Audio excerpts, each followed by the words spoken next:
सद्बुद्धि, सन्मार्ग और कार्य का संकल्प देना, अडिग रहे विश्वास तुम पर, ऐसा अंतः कर देना। मेरे हृदय में आने में तुम्हें कोई संकोच न हो। हे गुरुदेव, मुझे नजरों से दूर कभी न होने देना। हे गुरुदेव, मुझे नजरों से दूर कभी न होने देना। नमस्कार, गायत्री चिंतन धारा में आप सभी का स्वागत है। उम्मीद है आप स्वस्थ होंगे, प्रसन्न होंगे। मित्रों, आज का हमारा विषय है सूर्य ही जब न निकले तो स्वास्थ्य को कैसे संभालें, है नहीं। अभी स्वास्थ्य को संभालना हमारे लिए बहुत बड़ी समस्या बन गई है। यकीन मानिए, अपने आप के बारे में, विशेषकर अपने भीतर की संरचना क्या है, कैसी है, कैसे काम करती है, क्या कार्य पद्धति है, इसके बारे में हमारी जानकारी, वो बोलते हैं ना, बिल्कुल नील बटे सन्नाटा है। हमको बहुत ज्यादा कुछ मालूम नहीं है। लोग जो हैं, किसी ने पेपर में कुछ पढ़ लिया, किसी ने शॉर्ट वीडियो में देख लिया, है नहीं, या सामान्यतः लोग जो बातें करते रहते हैं उतना ही सुना है लोगों ने, उतना ही जानते हैं और ज्यादा कुछ पता नहीं। मेडिकल वालों से भी किसी से पूछ लीजिए तो वो कौन सी बीमारी में कौन सी दवाई खाना है ये बता देंगे आपको, है नहीं। तो स्वास्थ्य को हम कैसे बचाएं, कैसे सुरक्षित रखें अपने आप को, है ना। कल तक हमारे लिए बहुत बड़ी समस्या होती थी भूख। लोगों को आहार कैसे मिलेगा, भूख कैसे मिटेगी। पर आज भूख तो मिट गई सबकी, मगर आज स्वस्थ रहने की समस्या है। सबसे बड़ी समस्या यह है कि शरीर को स्वस्थ कैसे रखें। हमें दर्द महसूस होता है, शरीर के सिस्टम में खराबी आ गई है, इतना तो मालूम पड़ता है, परंतु अपने आप को ठीक कैसे करें और अपने आप को ठीक करने वाला शरीर आखिर बीमार क्यों हो गया, ये हमें नहीं मालूम, है नहीं। तो आज के इस अंक में हम कुछ गूढ़ बातें इसके बारे में चर्चा करेंगे, जिन्हें आप समझ लेंगे तो अपने स्वास्थ्य को संभाल सकते हैं, है नहीं, स्वास्थ्य को संभाल सकते हैं। तो ठीक है, आज का विषय अपन प्रारंभ करते हैं। मित्रों, यदि आपको हमारे कार्यक्रम अच्छे लगते हैं तो चैनल को लाइक कीजिए, शेयर कीजिए, सब्सक्राइब कीजिए और लोक सेवा में विचार क्रांति अभियान में अपना सहयोग दीजिए।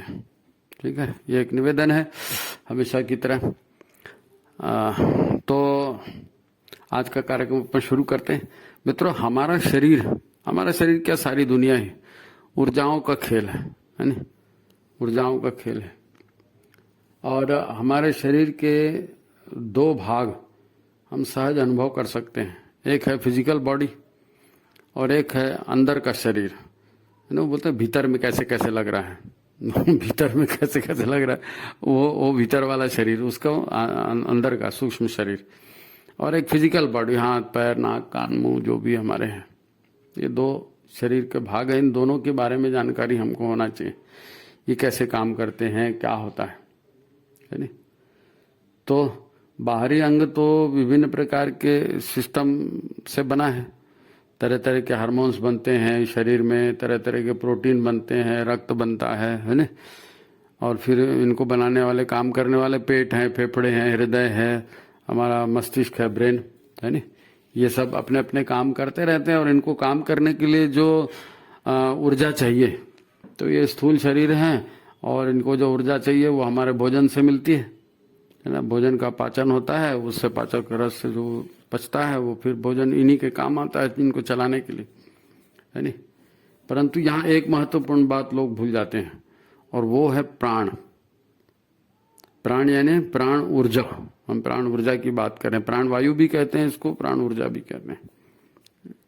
ऊर्जा रूप, ऊर्जा जो है वायु रूप है, इसलिए उसको कहते हैं ऊर्जा। तो ये प्राण ऊर्जा हमारे सूक्ष्म शरीर और स्थूल शरीर या फिजिकल बॉडी को आपस में जोड़ती है। सूक्ष्म शरीर और स्थूल शरीर को, फिजिकल बॉडी को आपस में जोड़ती है।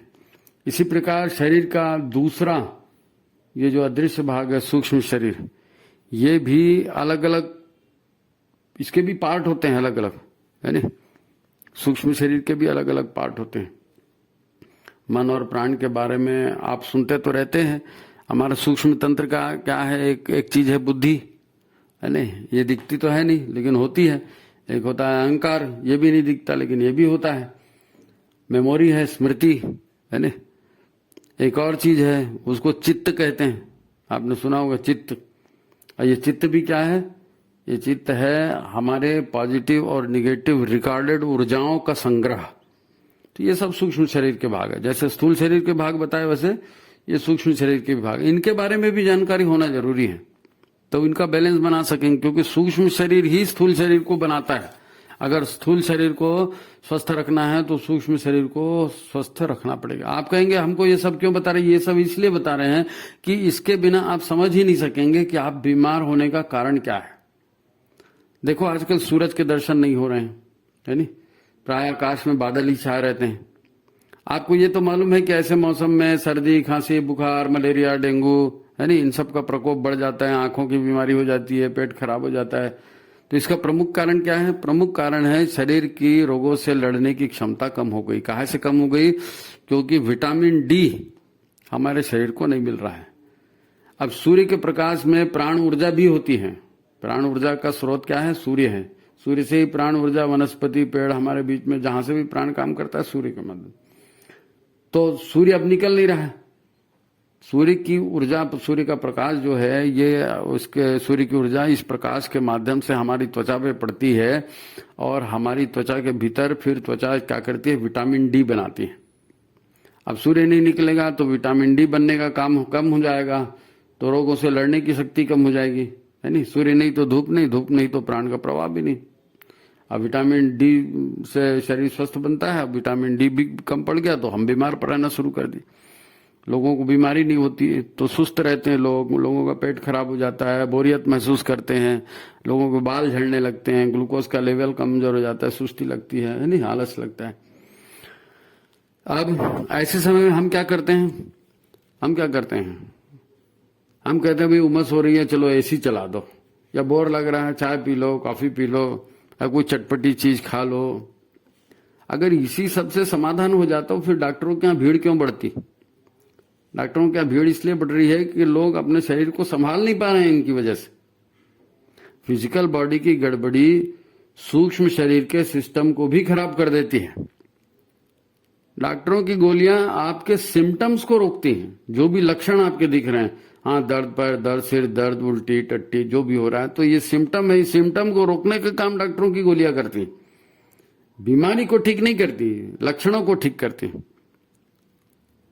तो दवा खाते हैं लोग, आराम हो जाता है, लोग सोचते हैं हम ठीक हो गए, है नहीं। मगर फिर मौसम खराब तो तबीयत फिर खराब। पहले एक सदस्य बीमार, फिर दूसरा सदस्य बीमार, और फिर घर भर को बीमारी, है नहीं। तो एक बात को अच्छे से समझ लें, हम स्थूल शरीर या फिजिकल बॉडी नहीं है केवल, है ना। फिजिकल बॉडी काम करते हुए दिखती है, परंतु वास्तव में काम कौन करता है? वास्तव में काम करता है सूक्ष्म शरीर। आप कहें नहीं साहब हम तो कान से सुनते हैं, और नाक से सूंघते हैं, आंखों से देखते हैं, जीभ से स्वाद लेते हैं। अरे भाई ये इनसे स्वाद नहीं लेते। कान से आपने सुना, ध्वनि आई, आपके पर्दे में टकराई, वहां से संवेदनाएं दिमाग ने गई, और दिमाग ने बताया वो ध्वनि क्या बोल रही है नहीं। आपने कोई चीज खा ली, तो कोई चीज खा ली, जीभ में रखी, तो जीभ के माध्यम से संवेदना मस्तिष्क में जाती है, और मस्तिष्क में संवेदना जाती है, तब पता चलता है कि खारी है कि नमकीन है कि मीठी है कि चटपटी है कि क्या है, कड़वी है नहीं। तो ये जो अंग है हमारे बाहर के, ये संवेदनाओं को मस्तिष्क तक पहुंचाते हैं।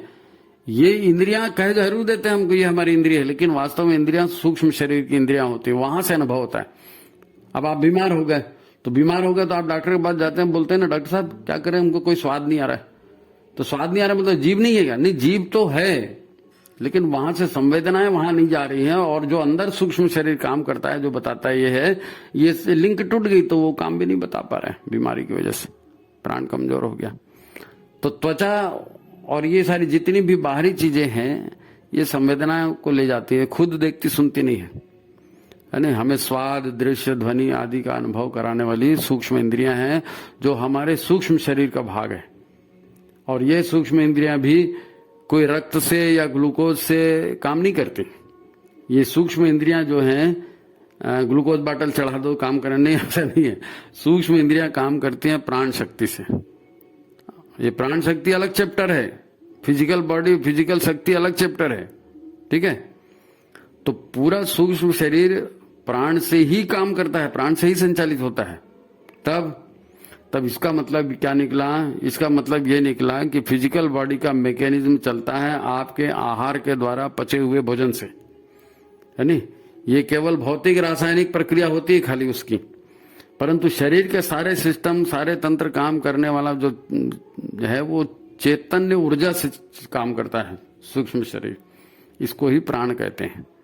तो प्राण को सूक्ष्म शरीर का एक भाग आप कह सकते हैं, प्राण ऊर्जा सूक्ष्म शरीर के लिए। आपने अनुभव किया होगा कि शरीर कमजोर और जर्जर हो जाता है तो वास्तव में क्या होता है? क्या होता है? शरीर कमजोर हो जाता तो हमारे प्राण कमजोर पड़ते हैं। अरे हाथ पैर काम नहीं कर रहे हैं या दिमाग में टेंशन हो रहा है या जो भी हो रहा है, तो क्या है? ये स्थूल शरीर की बीमारी नहीं है। बीमारी कहां से आ रही? सूक्ष्म शरीर में। सूक्ष्म शरीर साथ नहीं दे रहा है, इसलिए स्थूल शरीर कमजोर हो गया। तो सूक्ष्म शरीर में प्राण ऊर्जा का स्तर घट जाता है, इसलिए डॉक्टर कहते हैं we are trying our best. आपने ये डायलॉग सुना होगा, अक्सर कहते हैं doctor we are trying our best, पर क्या करें, पेशेंट की बॉडी रिस्पॉन्ड नहीं कर रही है। तो ये बॉडी रिस्पॉन्ड क्यों नहीं कर रही है? दवाइयां वही है, पेशेंट वही है, कल तक रिस्पॉन्ड हो रहा था, आज क्यों नहीं हो रहा है?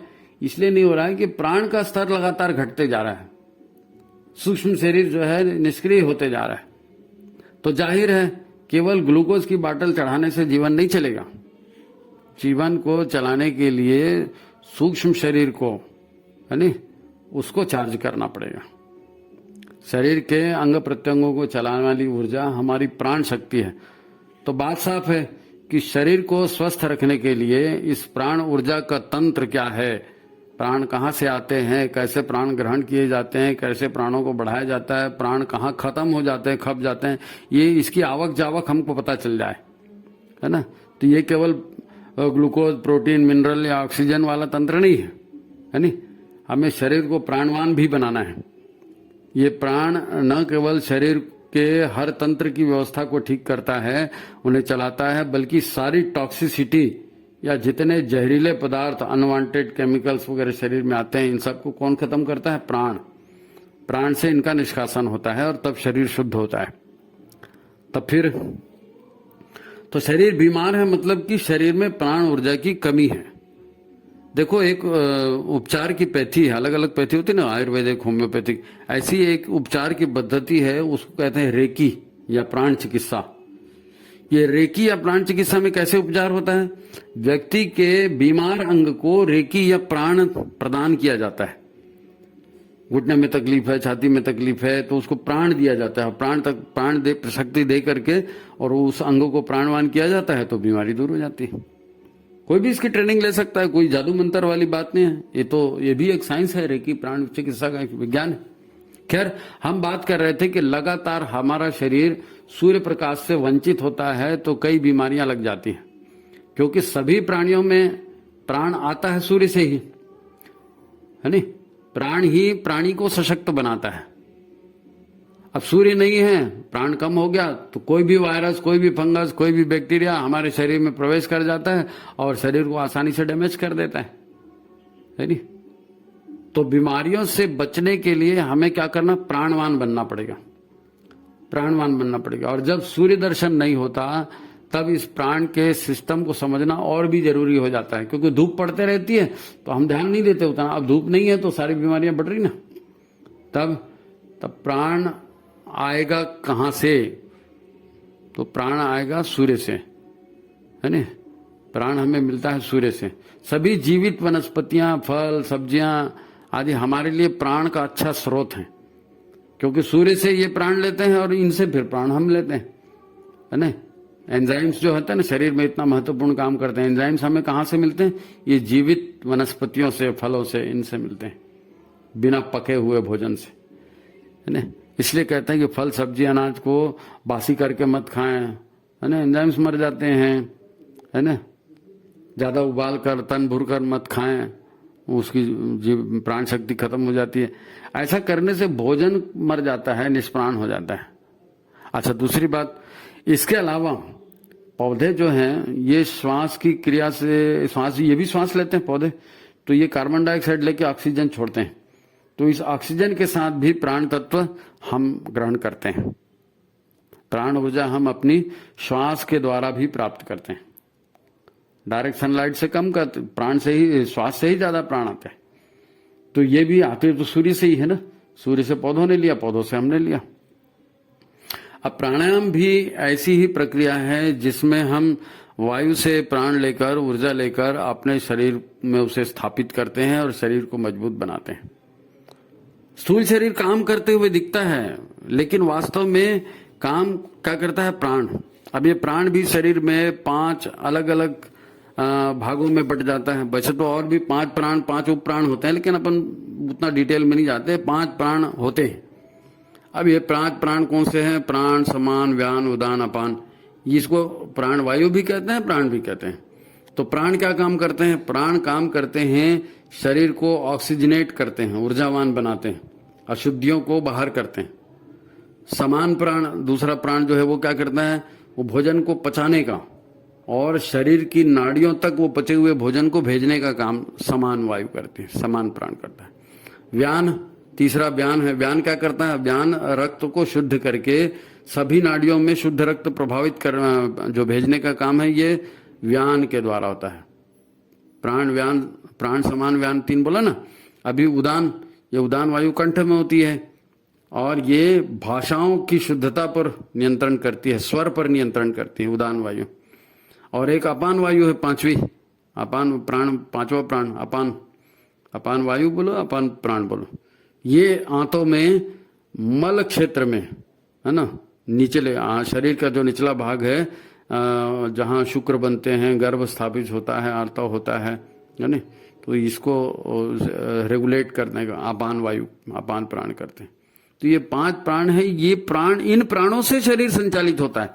अब यदि प्राण कमजोर हो जाएंगे तो ये सारी कमजोरियां हो सकती हैं, है ना। शरीर पचेगा नहीं, रक्त शुद्ध नहीं होगा और आंतड़ियां में बराबर काम नहीं करेंगी, गर्भाशय काम नहीं करेंगे और ये सारी कंठ काम नहीं करेगा। ये सारी चीजें, क्योंकि प्राण नहीं है ना, ये 5 प्राण है, यही शरीर में काम करते हैं, इसलिए शरीर चलता है।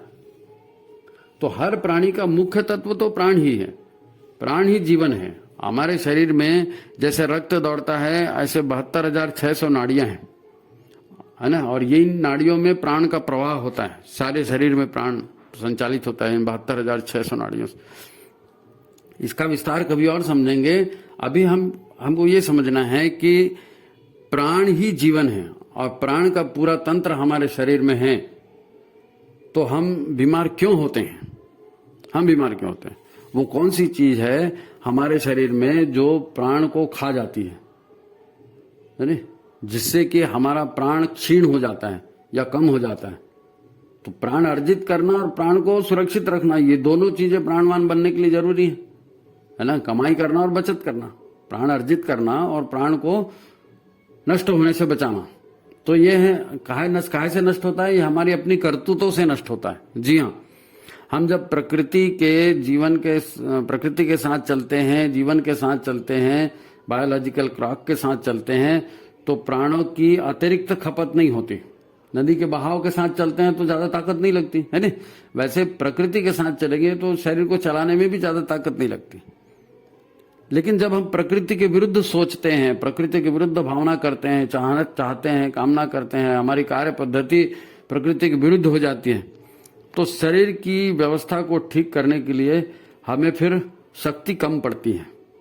और शक्ति कम पड़ती है तो फिर शरीर क्या है? प्राण उसकी शक्ति, प्राण जो है उस शक्ति को पूरा करने की कोशिश करता है प्राण। लेकिन प्राण लिमिटेड है आपके पास, यानी प्राण लिमिटेड है तो कितना प्राण शक्ति वहां, प्राण का काम है सुधारने का, लेकिन उसकी भी सीमा है ना।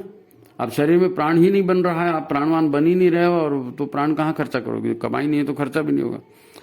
तो संक्षेप में कहें तो दुष्चिंतन और दुष्कर्मों के बुरे प्रभाव को दूर करने के लिए प्राण सबसे ज्यादा जरूरी है, और प्राण यही खर्चा होता है। निगेटिव कार्यों से प्राण शरीर में हम खुद नष्ट करते हैं। अच्छा, सदा प्रसन्न रहेंगे, निष्कपट व्यवहार करेंगे, है नी, सदव्यवहार करेंगे, सच्चिंतन करेंगे, खुश रहेंगे, तो शरीर में प्राण भी बढ़ेगा, है ना। इसीलिए हमारे यहाँ अहिंसा, शुचिता और शौच को भी जो है धर्म कहा गया है। धर्म कर्तव्य के रूप में इसे माना गया। तो इस मार्ग पर चलते रहें।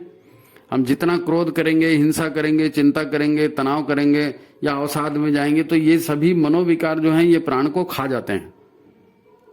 मनोविकार प्राण को खा जाते हैं। तो इन मनोविकार से आपको दूर रहना पड़ेगा। हमें शक्तिहीन बनना है तो फिर ठीक है, करते रहो चिंता, और शक्तिमान बनना है तो फिर आपको इन सब से दूर रहना पड़ेगा। अब सूक्ष्म शरीर कमजोर हो जाता है तो फिर हमारा दृश्य शरीर ये भी रोगग्रस्त हो जाता है नहीं। 5 प्राण आपको बताया ना कैसे कैसे काम करते हैं। तो हमारी दिनचर्या में एक बड़ी गड़बड़ है। कुछ उदाहरण आपको बताना हो तो आपको बात समझ में आएगी। हमारी दिनचर्या में एक बड़ी गड़बड़ होती है, प्रायः लोगों की गड़बड़ होती है, वो है हमारा रात्रि का भोजन, लेट नाइट डिनर। हम प्रायः रात को टीवी देखते हुए खाना खाते हैं, है नहीं। अब इस रात्रि भोजन के उदाहरण से हम समझेंगे कि हमारी ऊर्जा की खपत कहाँ होती है। अब पेट में पाचन का काम होता है जठराग्नि के माध्यम से। जठराग्नि एक अग्नि का एक प्रकार है, उसको जठर यानी पेट की जो अग्नि होती है वो भोजन को पचाती है। अब नाभि चक्र, जो पेट नाभि होती है ना हमारी, तो नाभि हमारा जो ऊर्जा का जो पूरा शरीर है, ऊर्जा शरीर है, प्राण शरीर है, उसमें 7 चक्र और ये 72,600 नाड़ियां बताइए होती है। तो इसमें एक चक्र होता है, एक ज्वाइंट होता है जिसको क्या कहते हैं, मणिपुर चक्र, सूर्य चक्र या नाभि चक्र, है नहीं। तो सूर्य से प्राप्त ये क्या है, ऊर्जा। सूर्य से नाभि चक्र ऊर्जा प्राप्त करता है और ये ऊर्जा भोजन को पचाती है। क्योंकि जठर अग्नि को अग्नि कहां से मिलेगी, नाभि से मिलेगी। नाभि हमारा सेंटर है और ये सूर्य चक्र है, यही ऊर्जा का केंद्र है। यहां से जठर अग्नि, अब सूर्य डूब गया तो सूर्य से तो ऊर्जा आपको मिल नहीं रही है, तो ऊर्जा अभी नहीं मिल रही है तो नाभि चक्र भी शिथिल हो गया। नाभि चक्र शिथिल हो गया, आप खाना तो खा रहे हो, खाना खा रहे हो तो पचेगा नहीं, क्योंकि जठर अग्नि बंद हो गई, जो पचाने वाली ताकत थी वो कम हो गई। अब पाचन नहीं होगा तो भोजन सड़ेगा, भोजन सड़ेगा तो जहर पैदा करेगा, जहर पैदा करेगा तो कॉन्स्टिपेशन हो जाएगी, पेट दर्द हो जाएगा, गैस बढ़ जाएगी, एसिडिटी बढ़ जाएगी, तरह तरह की बीमारियां चालू हो जाएंगी, है नहीं। अच्छा, हमारी एक और आदत होती है कि हम व्यायाम नहीं करते। अच्छा, व्यायाम नहीं करते और हमारी जो श्वास है उसमें भी समस्या है। छोटी छोटी श्वास लेते हैं।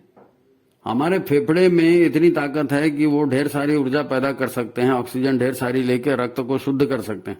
लेकिन हम छोटी छोटी श्वास लेते हैं, छाती से श्वास लेते हैं और फेफड़े का, कुल फेफड़े का जो है 30 से 35% ही हिस्सा हम उपयोग में लाते हैं, है नहीं।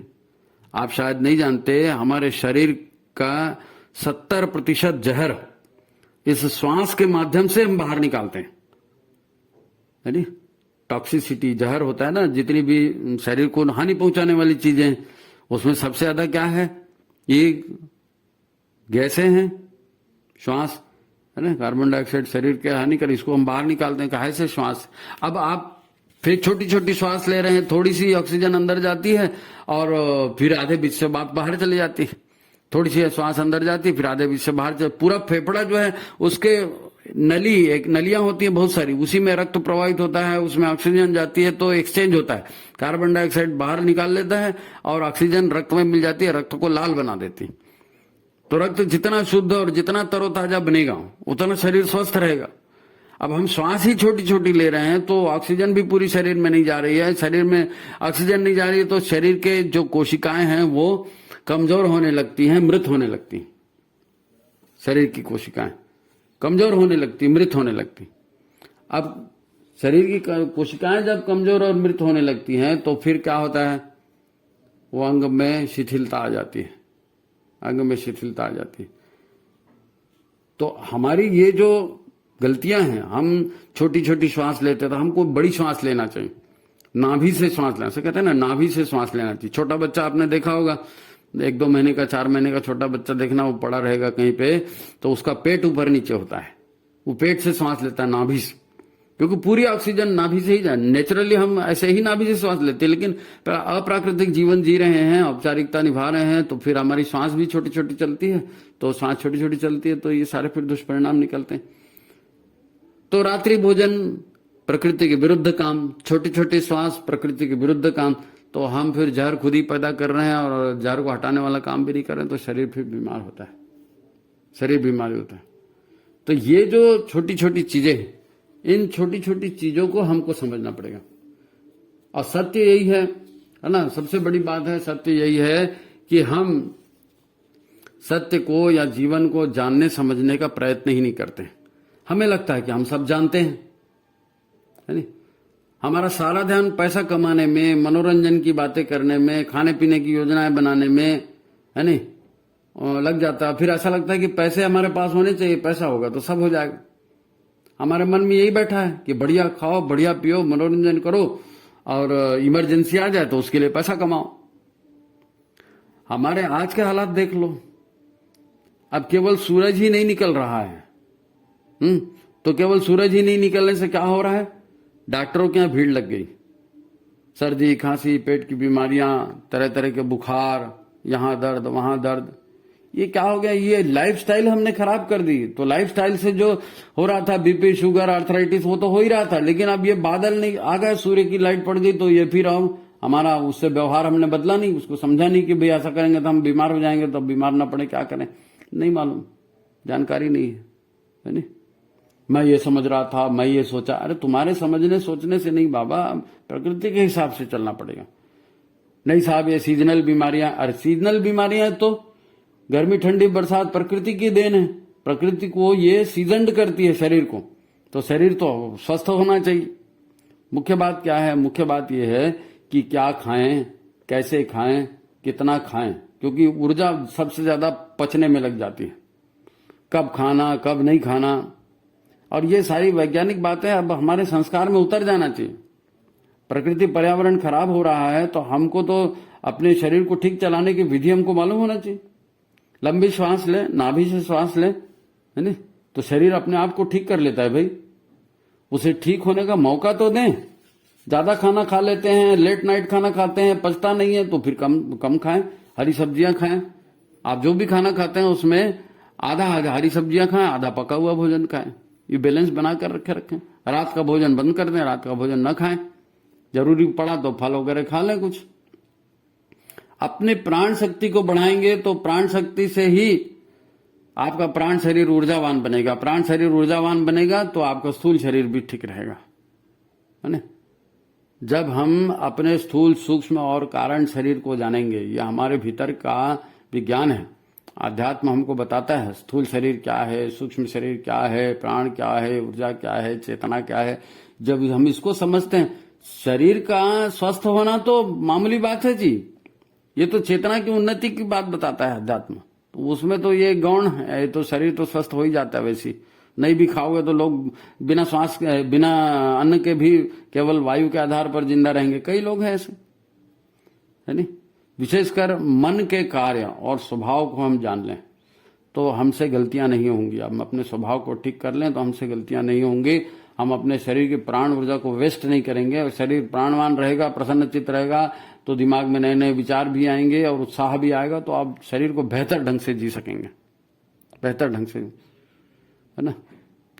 तो YouTube में गायत्री चिंतन धारा ने ऐसे बहुत सारे वीडियो डाले, बहुत सारे वीडियो, अभी 90-95 कुछ वीडियो हो गए। तो आप YouTube में जाइए, गायत्री चिंतन धारा सर्च कीजिए, उसमें अनेक वीडियो मिलेंगे जो आपको जीवन को बेहतर कैसे बनाना है उसके बारे में है। तो आप उसको गंभीरता से सुनिए, देखिए, है ना? तो मित्रों, ये आज की बात हुई। तो आप हमारे चैनल को लाइक करिए, शेयर करिए, सब्सक्राइब करिए, और अपने सुझाव, है ना, और कमेंट अपने कमेंट बॉक्स में हमको देते रहिए। तो ठीक है, आप अपने आप को सावधान रखिए। ये बदली के दिनों में प्राण ऊर्जा को बढ़ाइए, प्राणवान बनिए, और देश को, समाज को बेहतर बनाने का काम कीजिए। तो ठीक है, आज की बात समाप्त। सभी को नमस्कार, प्रणाम।